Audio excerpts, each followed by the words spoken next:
कि आप जानते हैं कि हम रेलवे के एग्जाम को टारगेट कर रहे हैं रीजनिंग सब्जेक्ट के लिए। और रीजनिंग सब्जेक्ट में जो रीजनिंग सब्जेक्ट होता है वो न सिर्फ रेलवे में बल्कि सभी कॉम्पिटिटिव एग्जाम में पूछा जाता है, चाहे रेलवे का कोई सा भी एग्जाम हो, ALP हो, NTPC हो, RRB का एग्जाम हो, या फिर टीचिंग का एग्जाम हो, यूपी पुलिस हो, या फिर SSC का एग्जाम हो, सभी में रीजनिंग सब्जेक्ट पूछा जाता है। जितने भी कॉम्पिटिटिव एग्जाम हैं कुछ ही ऐसे होते हैं जिसमें नहीं पूछा जाता। तो जो लोग भी कंपटीशन की तैयारी कर रहे हैं, गवर्नमेंट एग्जाम की तैयारी कर रहे हैं, उनके लिए रीजनिंग सब्जेक्ट एक स्पेशल सब्जेक्ट होता है जिसमें कि रीजनिंग पूछा ही जाता है। तो हम लेकर आए हैं रीजनिंग के में जितने भी टॉपिक हैं सभी टॉपिक को हमने कवर कर रखा है। अगर आप स्टार्टिंग से देखना चाहते हैं तो हमारे चैनल पे उपेंद्र मैथ पे प्लेलिस्ट में जाकर के वहां से आप देखेंगे तो आपको सारे टॉपिक मिल जाएंगे। और अभी हम कर रहे हैं प्रीवियस ईयर पेपर की प्रैक्टिस। तो प्रीवियस ईयर में जितने भी क्वेश्चन पूछे गए हैं वो सारे क्वेश्चन हम करने वाले हैं। तो अभी आपने चैनल को सब्सक्राइब नहीं किया है तो चैनल को सब्सक्राइब कर लीजिए और बेल आइकन को प्रेस जरूर कर लीजिएगा, जिससे अपडेट आप तक सबसे पहले पहुंच जाए। और शेयर कर दीजिएगा अपने सभी फ्रेंड्स ग्रुप में, अपने दोस्तों तक, अपने भाई यार सभी लोगों तक शेयर कर दीजिएगा जो लोग भी स्पेशली किसी एग्जाम की तैयारी कर रहे हैं। तो चलिए स्टार्ट करते हैं। हमारा पहला क्वेश्चन ये है। ये क्वेश्चन बैठक व्यवस्था से रिलेटेड है। तो ये क्वेश्चन हम पढ़ेंगे पहले और फिर समझेंगे कि कह क्या रहा है और किस तरीके से हम इसे इस फिगर में फिगर आउट कर सकते हैं। ठीक है, तो यहाँ पे 6 बहनें यानी कि 6 लड़कियां हैं और जिस तरीके से क्वेश्चन में बोला गया है उसी तरीके से इसमें हमें उन्हें बिठाना है। 6 बहनें अनु, अंकिता, आशा, एमी, अन्वेषी और आयशा एक गोलाकार मेज के चारों ओर एक दूसरे के सामने बैठी हुई हैं। एक दूसरे के सामने मतलब कि उनका फेस एक दूसरे के सामने है। तो क्या एक गोलाकार मेज है, ये लोग यहाँ पे मान लीजिए एक यहाँ बैठी है, एक यहाँ बैठी है, एक यहाँ बैठी है, एक यहाँ, 6 लोग हैं। तो हमें 6 साइन बना देना होगा। और अगर ये लोग एक दूसरे की ओर मुंह करके बैठी हैं तो ये इधर के देख रही है, ये इधर की, और इधर से, और ये इधर, और ये इधर, ये इधर, मतलब कि सेंटर की ओर सभी लोग मुंह करके बैठे हुए हैं। ठीक है, अब हमें इनके नाम को यहाँ पे रखना होगा कि किस तरीके से बाएं दाएं, ठीक है, 2 लोग के आगे या पीछे कैसे बैठे हुए हैं ये क्वेश्चन में लिखा हुआ है और क्वेश्चन के अकॉर्डिंग हम यहाँ पे सेटअप करने वाले हैं। ठीक, एक गोलाकार मेज के चारों ओर एक दूसरे के सामने बैठी हैं। अनु अंकिता के ठीक बाईं ओर बैठी है। ठीक है, अनु अंकिता के, मान लीजिए पहला नाम अनु आ गया तो हम यहाँ पे अनु लिख लेते हैं। अनु क्या है, अनु अंकिता के ठीक बाईं ओर बैठी है। पहली बात तो हम बाएं दाएं का प्रोसेस हम जान चुके हैं। अगर आपको नहीं पता है तो बैठक व्यवस्था या फिर कह सकते हैं कि जो टॉपिक हमने कराया हुआ है चैनल पे वहाँ पे उसमें हमने क्या करा है कि लेफ्ट हैंड को बाएं दाएं का कॉन्सेप्ट समझने के लिए एक एग्जाम्पल बनाया है। जैसे कि अगर बाएं बोले, ठीक है, बाएं बोले तो कौन सा साइड होगा, ठीक है, ऊपर वाला, और दाएं बोले तो ये हथेली वाला भाग।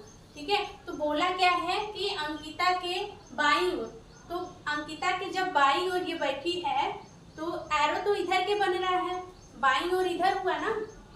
ठीक है, ये बैठी है बाईं ओर, अनु कहाँ बैठी है, बाईं ओर, तो बाईं ओर इधर हुआ। ठीक है, बाईं ओर इधर हुआ तो अंकिता कहीं यहाँ पे बैठी होगी, अंकिता यहाँ पे बैठी होगी, तभी तो अनु बाईं ओर बैठी है। ठीक है, ठीक बाईं ओर मतलब कि अंकिता के तुरंत बाद बैठी है बाईं ओर। तो ये हो गई भाई अंकिता, ये हो गई अनु। बाकी 4 लोगों को हमें पता करना है कि कहाँ बैठी है। आगे का क्वेश्चन पढ़ेंगे। एमी, आशा और आयशा के ठीक, एमी, आशा और आयशा के ठीक बीच में बैठी है। भाई एमी, आशा और आयशा के बीच में बैठी है। यहाँ पे मान लीजिए मैं हूँ तो मैं आशा और आयशा के बीच बैठी हूँ। तो कैसे 2 पर्सन है उनके बीच में मैं बैठी हूँ। तो यहाँ पे एमी को यहाँ पे बना लेते हैं। 3 कोई प्लेस लेंगे, ये ले लेंगे या 3 को ये ले लेंगे। तो बीच में कहाँ बैठाएंगे, एमी को बैठाएंगे। किसको, एमी को। और यहाँ पे हमने आशा ले लिया और यहाँ पे आयशा ले लिया। ठीक है, आशा और आयशा के बीच में बैठी है एमी, वही बात है। ठीक है, आयशा अन्वेषी के बगल में नहीं है। भाई एक ही पर्सन बची है अन्वेषी, बाकी सबको तो हमने बिठा दिया है, ठीक है, बाकी सबको क्वेश्चन के अकॉर्डिंग बिठा दिया है, एक ही पर्सन बची है अन्वेषी। तो अन्वेषी को बोला है कि आयशा अन्वेषी के बगल में नहीं है, तो एक ही जगह बचा है, तो यहाँ पे अन्वेषी ही आएगी, है ना, यहाँ पे अन्वेषी ही आएगी। और 6 लोगों का नाम है, 5 लोगों को हमने बिठा दिया है, एक ही बचा था, तो एक ही पर्सन बची थी अन्वेषी, तो इस जगह पे हमने अन्वेषी को बिठा दिया।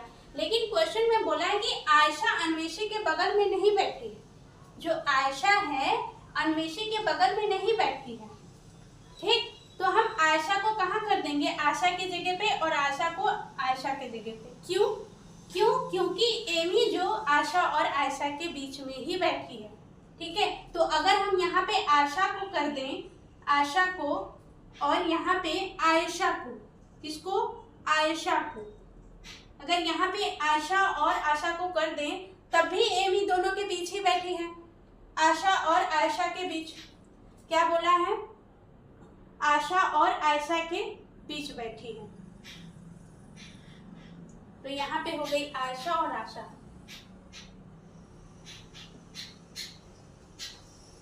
आशा और आयशा के बीच बैठी है, तो यहाँ पे हम आशा ले लेते हैं, आशा हो गई, ठीक। यहाँ पे एमी हो गई, यहाँ पे आयशा हो गई, ठीक है, ठीक है। आशा आयशा के बीच बैठी है, ठीक आ रहा है। वहां पे क्या आ रहा था, आयशा और आशा के बीच हो जा रहा था, है ना। यहाँ पे ठीक बन रहा है कि आशा आयशा के बीच बैठी है, और ये भी ठीक बन रहा है कि जो अन्वेषी है, अन्वेषी आयशा के बगल में नहीं है, आयशा के बगल में नहीं है, है ना, बगल में एमी है, बगल में अनु है, अन्वेषी कहीं और है, ठीक है। तो ये अब क्वेश्चन के अकॉर्डिंग सेटअप बन गया है। क्वेश्चन फिर से पढ़ लेते हैं और इसको देख लेते हैं एक बार कि ठीक है कि नहीं। 6 बहनें अनु, अंकिता, आशा, एमी, अन्वेषी और आयशा एक गोलाकार मेज के चारों ओर एक दूसरे के सामने बैठी है। अनु अंकिता के ठीक बाईं ओर है, अनु जो है अंकिता के बाईं ओर, ठीक बाईं ओर है, बाईं ओर बैठी है। एमी आशा और आयशा के ठीक बीच में बैठी है, एमी जो है आशा आयशा के ठीक बीच में बैठी है। आयशा अन्वेषी के बगल में नहीं बैठी है, जो आयशा है, आयशा जो है अन्वेषी के बगल में नहीं बैठी है। ये क्वेश्चन इसलिए दिया गया है कि इसके अकॉर्डिंग सेटअप दिया जाए। अगर बोला है कि बगल में नहीं बैठी है, तो यहाँ पे कहीं हमने सेटअप किया था तो आ जा रहा था कि अन्वेषी बगल में बैठ जा रही थी। तो यहाँ पे क्वेश्चन इस तरीके से बनाना है जिस तरीके से ये बोला है, ठीक है। तो बगल में नहीं बैठी है, जो अनु के दाएं से दूसरे स्थान पर बैठी है, अनु के इधर बायां, इधर दाएं से पहला दूसरे स्थान पे बैठी है ना। तो सेटअप बन रहा है। तो अगर क्वेश्चन के अकॉर्डिंग सेटअप बन रहा है तो आपका आंसर ठीक आएगा। लेकिन अगर आप देखिए कि क्वेश्चन कुछ और कह रहा है और सेटअप कुछ और बना है तो आंसर गलत ही आएगा, ठीक है। तो पहले हमें क्या करना है, ऐसे क्वेश्चन की प्रैक्टिस करनी है और ऐसे क्वेश्चन हमने चैनल पे करा रखे हैं। तो आप जाकर ऐसे क्वेश्चन की अगर प्रैक्टिस कर लेंगे तो ऐसे क्वेश्चन करने में आसानी होगी, ठीक है। स्थान पर बैठी है, अंकिता के निकटतम दाएं कौन बैठा है। अंकिता कहाँ है भाई, अंकिता के निकटतम, ये अंकिता है, इधर बाएं इधर दाएं, तो क्या बोला है, दाएं कौन बैठा है, निकटतम दाएं, इधर बाएं इधर दाएं, दाएं निकटतम कौन बैठी है, दाएं निकटतम, निकटतम मतलब नजदीक की कौन बैठी है, अन्वेषी। तो बी हमारा क्या हो जाएगा, राइट आंसर। इस तरीके से हमें क्वेश्चन को करना है, ठीक है। अगला क्वेश्चन कर लेते हैं। अगला क्वेश्चन दिया हुआ है, अगला क्वेश्चन दिया है पेपर कटिंग एंड फोल्डिंग से। ये क्वेश्चन है पेपर कटिंग एंड फोल्डिंग से। यहाँ पे क्वेश्चन से पहले एक लाइन लिखी होगी क्वेश्चन के बारे में ही कि नीचे निम्नलिखित इंस्ट्रक्शन दिए गए हैं, पेपर को मोड़ा गया है, उसके बाद A3H काटा गया है उसमें, ठीक है। निम्नलिखित में से कौन सा सही होगा, इसको खोलने के बाद कौन सी आकृति आएगी, इन चारों में से कौन सी आकृति आएगी, ठीक है। इसको अगर मान लीजिए एक पेपर का कटा टुकड़ा है, उसको हमने एक बार ऐसे मोड़ दिया, ठीक है, तो ऐसा कुछ आएगा, ठीक है। पहले ऐसा था, अब इसको मोड़ दिया तो ऐसा कुछ आएगा, ठीक है। फिर इसको भी मोड़ दिया तो ऐसा कुछ आएगा, ठीक है। जब ऐसा करने के बाद हमने यहाँ पे A कट किया, 3 कट किया और H कट किया। ठीक, अब बोला गया है लाइन में लिखा रहेगा कि इसको खोलने के बाद इनमें से कौन सी आकृति आएगी, ये हमें बताना है। ठीक है, तो हमने इसको खोला भाई, तो यहीं पे हम बना लेते हैं। इसको अगर खोलेंगे हम एक तरह से, इसको ऐसे खोलेंगे तो क्या आ जाएगा, यही चीज पास की चीज पास आएगी और यहाँ पे A बन जाएगा। ठीक है, क्या बन जाएगा, उल्टा A बन जाएगा। ठीक, और यहाँ पे उल्टा 3 बन जाएगा और यहाँ पे H सेम टू सेम रहेगा, क्योंकि अगर H उल्टा भी बनाएंगे तो वही साइज और शेप रहेगा इसका। ठीक है, अब फिर इसको खोलेंगे, फिर जब इसको खोलेंगे तो क्या आ जाएगा, फिर इसको खोलेंगे तो क्या आ जाएगा, इसी का उल्टा अगर हम बनाएं तो क्या बन जाएगा, फिर से ये बन जाएगा और 3 बन जाएगा और H बन जाएगा। ठीक, अब इसका उल्टा फिर यहाँ पे क्या बन जाएगा, A बन जाएगा, 3 बन जाएगा, H बन जाएगा। ठीक है, तो ये पूरा किसमें है ये देखेंगे हम। ठीक है, A यहाँ पे तो A सेम ही है, गलत हो गया। यहाँ पे उल्टा दोनों है, गलत हो गया। यहाँ पे सीधा A है, ठीक, फिर उल्टा A है, फिर सीधा, फिर उल्टा, फिर 3 सीधा उल्टा, सीधा उल्टा H। हाँ, C हमारा राइट आंसर हो जाएगा, D भी गलत ही होगा। ठीक है, हमें राइट खोजना है, हमारा राइट मिल गया तो हम क्या करेंगे, बाकी को छोड़ देंगे। ठीक है, C हमारा राइट आंसर हो जाएगा। क्या करेंगे, अगर ऐसे नहीं समझ आ रहा, हम क्या करेंगे, एक पेपर लेंगे, पेपर को क्या करेंगे, एक पेपर को ऐसे मोड़ेंगे, फोल्ड करेंगे, फोल्ड करने के बाद फिर एक बार फोल्ड करेंगे। ठीक है, फोल्ड करने के बाद हम उसमें A कट लगाएंगे, फिर 3 कट लगाएंगे, फिर H कट लगाएंगे, फिर उसको खोलेंगे, अपने आप समझ में आ जाएगा। ठीक, क्वेश्चन नंबर 3 में दिया हुआ है कि आकृति का चयन कीजिए जिसमें आकृति प्रश्न है, यानी कि यहाँ प्रश्न का मतलब हिडन है, मतलब कि इन चारों में से ये आकृति कहाँ पे है। ठीक है, कहाँ पे छुपी हुई है वही हमें खोजना है। ये वाली आकृति, ये इनका पार्ट है, इन चारों में से किसी का पार्ट है, हमें ढूंढना है कि कौन से पार्ट में ये आकृति हमें मिलेगी। पहले इजीली हम पता कर लेंगे कि कहाँ पे ऐसी आकृति मिलेगी। सबसे पहली बात तो हमें ट्रायंगल ढूंढना है।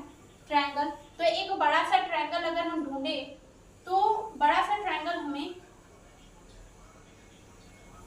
यहाँ पे तो मिल रहा है, लेकिन क्या हो रहा है कि ये बड़ा सा ट्रायंगल नहीं है, बड़ा सा ट्रायंगल नहीं है ना, ये बड़ा सा ट्रायंगल नहीं है। और दूसरी बात, एक ही ट्रायंगल मिल रहा है, उसके बाद यहाँ पे ये वाली आकृति नहीं मिल रही है। अगर हम यहाँ पे देखें तो ये नहीं मिल रहा है, ये पार्ट इसमें तो नहीं मिल रहा।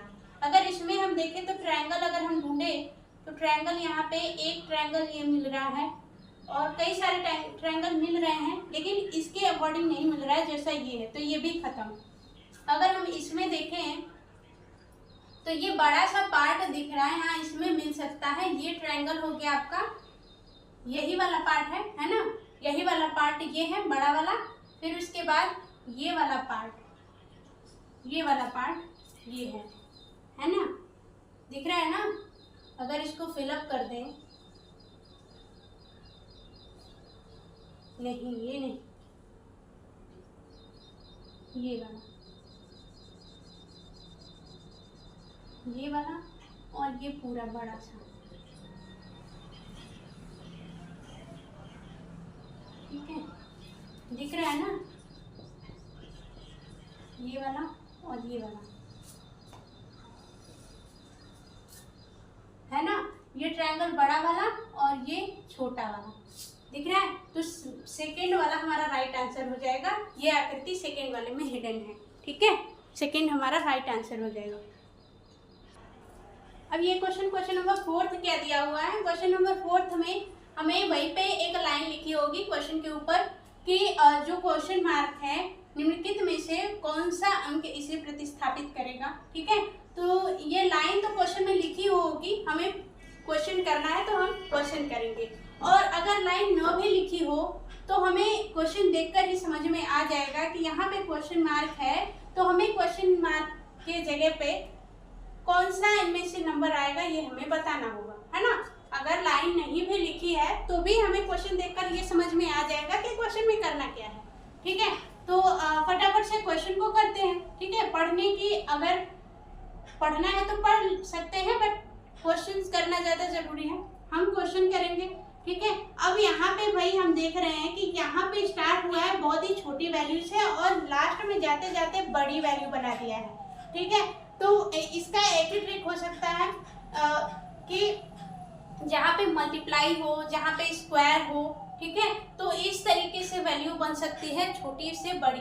ठीक है, स्क्वायर किया गया हो, क्यूब हो, या फिर मल्टीप्लाई किया गया हो कोई वैल्यू से। ठीक है, तो हम देखेंगे पहले स्टार्टिंग से सेकंड वाले पे जाएंगे तो हुआ क्या है। ठीक है, 3 चौक का 12 यहाँ पे जा सकते हैं, लेकिन 12 चौक का 48। ठीक है,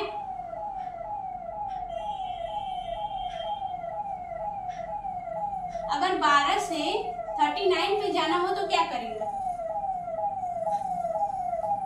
39 तो आएगा नहीं, 39 से पहले 12 त्याग का 36, 12 इंटू का 3 36 आएगा। ठीक है, 36, लेकिन यहाँ दिया है 39, तो 3 ऐड होगा, यानी कि यहाँ पे ये ऐसा कुछ होगा। अगर वही चीज यही चीज यहाँ पे अप्लाई करें हो जाए तो बात बन जाए। ठीक है, 3 इंटू का 3 प्लस 3 क्या होगा? 3 3 का 9 और प्लस 3 12। हाँ, 3 में 3 का मल्टीप्लाई करना है और 3 ऐड करना है। फिर ये जो आगे की वैल्यू आएगी उसमें 3 का मल्टीप्लाई करना है और 3 ऐड करना है। फिर ये जो वैल्यू आ रही है इसमें क्या हो रहा है ये पता करने के लिए यहाँ पे हमें पता करना होगा कि 363 इंटू का 3 क्या हो रहा है? 3 3 का 9, 3 छक्के 18, 3 3 का 9 10 प्लस 3 अगर करेंगे कितना आ जाएगा? यहाँ पे प्लस 3 करेंगे तो 9 3 12 8 9 0 1। हाँ, ये वैल्यू आ जाएगी, यानी कि यही सीरीज चल रही है, मल्टीप्लाई 3 प्लस 3। ठीक है, तो यहाँ पे अगर 39 में मल्टीप्लाई 3 और प्लस 3 करेंगे तो क्या आ जाएगा? 3 9 27 का 7 और 2 बचा, 3 3 का 9 9 11 आ जाएगा। 117 प्लस 3 करेंगे कितना आ जाएगा? 117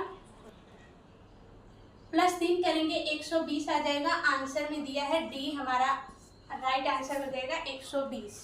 ठीक है, डी राइट आंसर हो जाएगा 120।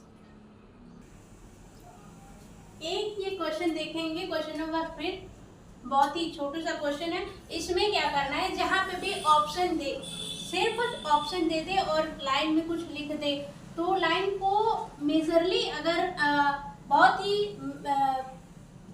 कम ऐसा होगा कि क्वेश्चन डिफरेंट तरीके से दे दे, लेकिन मेजरली ऐसा होता है कि कुछ भी लिखा हो क्वेश्चन में, अगर 4 ही ऑप्शन दिए हैं, क्वेश्चन का कुछ दिया नहीं है, तो 4 ऑप्शन में हमें क्या करना होता है? 3 सेम होते हैं, एक हमें डिफरेंट फाइंड करना होता है। अगर क्वेश्चन दिया नहीं है, सिर्फ ऑप्शन ही दिया है और लाइन लिख दी है कि ये इसका ये सॉल्व करना है, और ये बोल दिया है क्या है कि क्वेश्चन में लिखा रहेगा, ऐसा नहीं है, क्वेश्चन में लिखा रहेगा कि निम्नलिखित में से 3 समान है, इनमें से एक डिफरेंट है। ठीक है, फाइंड कीजिए। ठीक है, और ज्ञात कीजिए, ऐसे ही कुछ लाइन लिखी होगी। ठीक है, तो लाइन पढ़े ना पढ़े हमें ये पता है कि 4 ऑप्शन दिए हैं, क्वेश्चन कुछ दिया नहीं है, तो हमें एक डिफरेंट फाइंड करना है इन 4 में से, यानी कि 3 सेम होंगे और एक डिफरेंट होगा। एक क्या होगा? डिफरेंट होगा। तो हमें डिफरेंट फाइंड करने के लिए ये देखना होगा कि चल क्या रहा है, पहले चल क्या रहा है। तो हम देखेंगे कि यहाँ पे नंबर्स दिए हैं और बीच में क्या दिया है? अल्फाबेट दिया है। ठीक है, तो अब यहाँ पे डी है, क्यू है, सी है, जे है। इसका क्या मतलब है? पहले तो इसका नंबर हम क्या कहते हैं, कौन से प्लेस पे होता है? डी होता है 4 पे, क्यू होता है कौन से नंबर पे? क्यू होता है आपका 17, सी 3 और जे होता है 10 नंबर पे। ठीक है, इजोटी हमने पढ़ा था, EJOTY, ई 5 10 15 20 और वाई 25। ठीक है, ऐसे ही करके हमने याद करा था। और यहाँ पे हमें पता है कि जे कौन से नंबर पे आता है, सी कौन से, क्यू कौन से और डी कौन से नंबर पे आता है। तो हमें यहाँ पे पता लग रहा है कि 13 में से 9 जाएगा तो कितना आ जाएगा, 4 आ जाएगा। यानी कि इन दोनों को घटाने पर, यानी कि इन दोनों का अंतर जो बीच वाले का प्लेस है, ठीक है। तो इसका अगर अंतर हम देखें, 31 में से 11 में से 4 जाएगा तो कितना आ जाएगा हमारा, 7 आ जाएगा। और यहाँ पे बचा 2 में से 1 गया 1, 17, हाँ बीच की वैल्यू है। और यहाँ पे अगर हम देखें तो 26 में से 20 जाएगा तो 6 बचेगा, यहाँ पे बीच की वैल्यू नहीं है। और 27 में से 17 जाएगा 10 बचेगा, हाँ बीच की वैल्यू है। डिफरेंट कौन सा है, सी है, ठीक है। 6 आ रहा है, छठे नंबर पे हमारा सी नहीं आता, सी आता है थर्ड नंबर पे, छठे नंबर पे आता है एफ, ठीक है, छठे नंबर पे आता है एफ। तो क्या करेंगे, जहाँ पे भी ऑप्शन हो, मेजरली हमें पता ही है कि यहाँ पे 3 सेम होंगे, एक डिफरेंट हमें फाइंड करना है, ठीक है। फिर भी क्वेश्चन को एक बार पढ़ना हमारा काम है, हमें पढ़ना चाहिए कि क्वेश्चन में दिया क्या है। लेकिन ज़्यादातर ऐसा ही होता है कि सिर्फ ऑप्शन अगर दिया है तो एक डिफरेंट हमें फाइंड करना होता है। क्वेश्चन नंबर 6 क्या है, डाइस से रिलेटेड है। क्या है, ओपन डाइस दिए हुए हैं ऑप्शन में, A B C D open dice दिए हुए हैं। और यहाँ पे आपका डाइस दिया हुआ और डाइस में नंबरिंग की गई है हर फलक पे। और हमें पता होना चाहिए कि कौन से फलक पे कौन से नंबरिंग है। तो हर नंबरिंग क्या है, फलक के बीच में है। यहाँ पे देखेंगे साइड वाली जो है इसके बीच में है, ठीक है। इसके बीच में कौन सा दिख रहा है, 2 दिख रहा है या 3, तो 3 दिख रहा है। ये कहाँ है, कोने पे है, तो 3 ऊपर के फलक पे है, 1 नीचे के फलक पे है, 4 साइड के फलक पे है। और इसके साइड, इसके दूसरी साइड, अपोजिट साइड, 4 के अपोजिट साइड कौन सा है नंबर, 5 है, 6 है, तो 6 होगा, क्योंकि 5 कहाँ है, कोने पे, तो 6 होगा। अब बचा क्या, साइड का हो गया, ऊपर नीचे का हो गया। अब सामने और पीछे का बाकी है। तो सामने का ये है आपका फलक, और इसके बीच में कौन सा नंबर दिख रहा है, 5 दिख रहा है। और उस साइड क्या है, ये वाला जो फलक है, इसके बीच में कौन सा नंबर दिख रहा है, 2 दिख रहा है। तो हमें पता चल गया कि 4 के अपोजिट, हमें पता है 4 के अपोजिट कौन सा नंबर होगा, 6 होगा, है ना। 4 के अपोजिट 6 होगा। और ऊपर जो 3 है, 3 के अपोजिट कौन होगा, 1 होगा, ठीक है। और 3 के अपोजिट 1 होगा।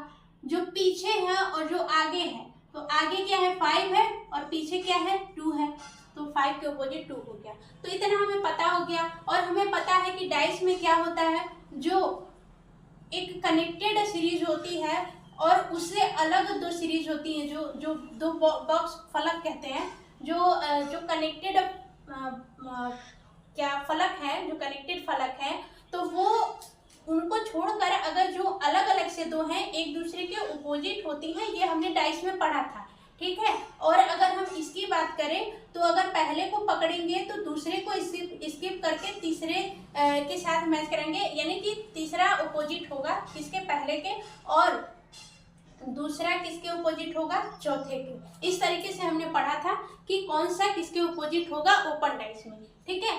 इसी तरीके से ये इसके अपोजिट हो जाएगा, 3 5 के अपोजिट हो जाएगा, 2 1 के अपोजिट हो जाएगा, 1 किसके अपोजिट हो जाएगा, 6 के अपोजिट, 4 5 के अपोजिट, 3 2 के अपोजिट।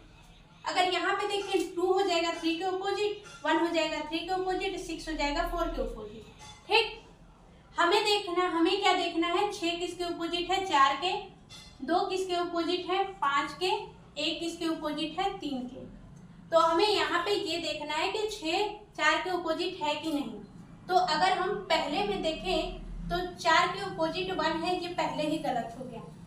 और इसमें देखें 6 4 के अपोजिट है, 2 किसके अपोजिट है, 2 1 के अपोजिट है, जबकि यहाँ 2 5 के अपोजिट होना चाहिए, तो ये भी गलत हो गया। हमें क्या करना है, ये जो यहाँ पे जो आकृति दी हुई है, इन चारों में से देखना है कि कौन सी आकृति सही है। इसको खोलने पर कौन सी आकृति सही होगी, यही लाइन लिखी होगी। हमें मतलब है क्वेश्चन से हमने उठा लिया क्वेश्चन, और यहाँ पे ऑप्शन जो दिए हुए हैं हमने देख लिया कि क्या करना है भाई, हमें अपोजिट फाइंड करना है कि या इसमें अगर हम देख लें कि अपोजिट कौन से होंगे, इसमें हमें पता ही है कि कैसे अपोजिट फाइंड करना है। जो अगर मैच कर गया वही ऑप्शन सही हो जाएगा, तो वही कर रहे हैं, वही हम मैच करा रहे हैं। अगर हमने यहाँ पे अपोजिट फाइंड किया है तो इसको देखा तो हमने मैच हुआ ही नहीं, इसको देखा तो मैच हुआ ही नहीं। अगर सी को हम देखें तो 6 के अपोजिट 4 है, तो 6 के अपोजिट 4 ठीक, 2 के अपोजिट 5 है तो 2 के अपोजिट यहाँ पे यहाँ पे 5 रहेगा। 2 के अपोजिट 5 है, हाँ सही। 1 के अपोजिट 3 है तो हाँ 1 के अपोजिट 3, तो ये सी हमारा राइट आंसर हो जाएगा। डी को चेक ही नहीं करेंगे क्योंकि हमारा राइट आंसर मिल चुका है। ठीक, ये क्वेश्चन देखेंगे। ये क्वेश्चन किस टॉपिक से रिलेटेड क्वेश्चन है ये पता होना चाहिए। ये है कैलेंडर से रिलेटेड। किससे? कैलेंडर से रिलेटेड क्वेश्चन है और कैलेंडर टॉपिक हमने पढ़ा हुआ है। तो यदि परसों, ये क्वेश्चन पहले पढ़ेंगे उसके बाद हम इसको सॉल्व करेंगे।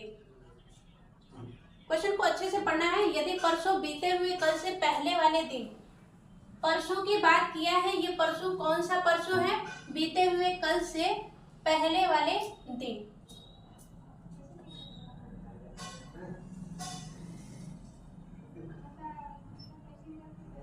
ठीक है, जो कल बीत चुका है उसके पहले वाले दिन की बात हो रही है। ठीक है, जैसे कि बोलते हैं कि परसों वो एक आने वाला होगा और परसों जो एक बीत चुका होगा। ठीक है, तो जो बीत चुका है उसकी बात हो रही है कि बीते हुए कल, जो कल बीता हुआ है उसका पहला दिन, उससे पहले बीता हुआ कल है तो उसके पहले जो दिन था वो क्या हो गया? परसों हो गया। ठीक है, वो परसों होगा। तो वही परसों की बात हो रही है। यदि परसों मंगलवार था तो बोला है कि यदि परसों मंगलवार था, क्या था? मंगलवार था। ठीक है, इसको क्या करेंगे हम? एक ऐसे लाइन खींचेंगे और यहाँ पे हमने दिखा दिया कि ये है परसों और इस दिन क्या था? मंगलवार था। ठीक है, इस दिन क्या था? मंगलवार था। यदि तो आज से 66 दिन बाद कौन सा दिन होगा?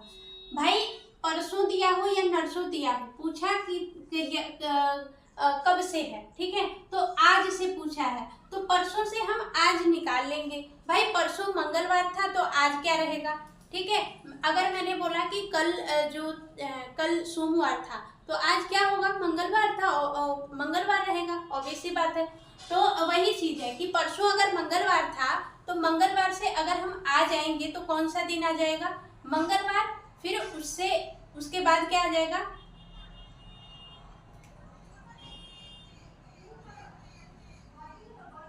परसों अगर मंगलवार था, बुधवार, कल बुधवार हो जाएगा और आज क्या हो जाएगा? बृहस्पतिवार।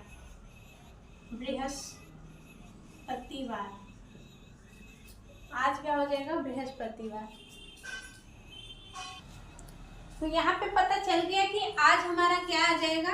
आज हमारा बृहस्पतिवार आ जाएगा। ठीक है, आज अगर हम पता करें कि आज कौन सा दिन होगा, बृहस्पतिवार होगा अकॉर्डिंग टू परसों, क्योंकि बोला गया है कि परसों क्या था? मंगलवार था। भाई परसों मंगलवार था तो कल क्या होगा? बुधवार होगा, और जब कल बुधवार था तो आज क्या रहेगा? बृहस्पतिवार रहेगा, या गुरुवार कह सकते हैं। ठीक है, गुरुवार कह सकते हैं। ठीक, तो बोला है 66 दिन बाद, आज से 66 दिन बाद कौन सा दिन रहेगा? हमें पता है भाई कि कितना ही दिन बाद बोल दे, हम क्या करेंगे? 7 से डिवाइड करेंगे। 7 से हमने डिवाइड करा, 7 नंबर 63, बचेगा कितना? 3 बचेगा। ठीक है, 7 से डिवाइड हो गया यानी कि 9 सप्ताह आएंगे। ठीक है, 9 सप्ताह आएंगे तो भाई एक सप्ताह बाद, अगर आज बृहस्पतिवार है तो एक सप्ताह बाद कौन सा दिन आएगा? बृहस्पतिवार ही आएगा, सेम दिन आएगा। फिर एक सप्ताह बाद कौन सा दिन आएगा? बृहस्पतिवार आएगा। इसका मतलब कि जितने भी सप्ताह आएंगे सेम डेट रिपीट होगा। यदि आज कोई भी डेट है तो कई सप्ताह बाद भी वही डेट ही रहेगा। ठीक है, सप्ताह की बात हो रही है तो यहाँ पे 9 सप्ताह बाद भी क्या होगा? बृहस्पतिवार होगा, है ना। आज बृहस्पतिवार है तो 9 सप्ताह बाद भी बृहस्पतिवार रहेगा, लेकिन 9 सप्ताह और 3 दिन एक्स्ट्रा है। 3 दिन एक्स्ट्रा है तो 9 सप्ताह बाद बृहस्पतिवार है तो प्लस 3 दिन एक्स्ट्रा करेंगे, इसमें ऐड करेंगे। ठीक है, कितना आ जाएगा? बृहस्पतिवार, फिर बृहस्पतिवार 3 दिन और ऐड कर लिया, शुक्रवार, शनिवार और रविवार, 66वें दिन क्या आ जाएगा? रविवार, है ना, रविवार 66वें दिन क्या आ जाएगा आपका?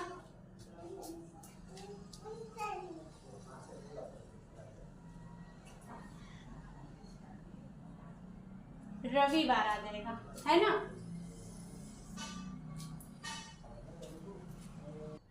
यहाँ पे हमें समझ में आ गया होगा कि 9 सप्ताह बाद बृहस्पतिवार ही आएगा, ठीक है। 9 सप्ताह दे या फिर कई सप्ताह दे, अगर 7 से डिवाइड हो जा रहा है, शेष जितना बच रहा है वही उस दिन से हम वही एक्स्ट्रा दिन ऐड कर लेंगे। तो 3 दिन बाद हमें पूछा है कि मान लीजिए यहाँ पे हमने 66 दिन का निकाला, 9 से हम डिवाइड हो गया, शेष कितना बचा? 3 बचा।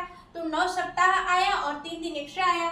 तो 9 सप्ताह दे या 10 सप्ताह दे या कौ सप्ताह दे, हमें पता है कि आज जो दिन है वो इतना सप्ताह बाद भी वही दिन रहेगा, ठीक, वही दिन रहेगा। इतना तो पता हो गया। तो हमें पता है 9 सप्ताह बाद बृहस्पतिवार आएगा और एक्स्ट्रा दिन जो 3 दिन बचे हैं उनको भी ऐड करेंगे। तो 1 दिन बाद क्या आ जाएगा? बृहस्पतिवार के बाद 1 दिन बाद शुक्रवार, फिर 2 दिन बाद शनिवार और 3 दिन बाद रविवार। तो भाई हमें पता हो गया कि आंसर हमारा क्या बनेगा? ए बनेगा। ए क्या बनेगा? हमारा राइट आंसर बन जाएगा, ठीक है। क्लियर है? होप आप लोगों को चीज़ें क्लियर हुई होंगी। और हम जितने भी प्रीवियस ईयर क्वेश्चन पूछे गए हैं सारे क्वेश्चन डिस्कस करेंगे। और जो लोग भी रेलवे के एग्ज़ाम की तैयारी कर रहे हैं या फिर किसी भी एग्ज़ाम की तैयारी कर रहे हैं, तो रीजनिंग सब्जेक्ट हमने स्टार्टिंग से सभी टॉपिक कवर करे हैं। आप प्लेलिस्ट में जाकर देखिए और हमें कमेंट करके ज़रूर बताइए कि आपको सेशन कैसा लगा है। और अभी तक जो लोग चैनल पर नए हैं तो चैनल को सब्सक्राइब करके बेल आइकन को प्रेस कर लीजिए, जिससे अपडेट आप तक सबसे पहले पहुंच जाए। और सेशन अगर अच्छा लगे तो लाइक और शेयर जरूर कर दीजिएगा, स्पेशली उन लोगों तक जो किसी भी कॉम्पिटिटिव एग्जाम की तैयारी कर रहे हैं। आज के लिए इतना ही, मिलेंगे नेक्स्ट वीडियो में। Bye bye, take care and thanks for watching.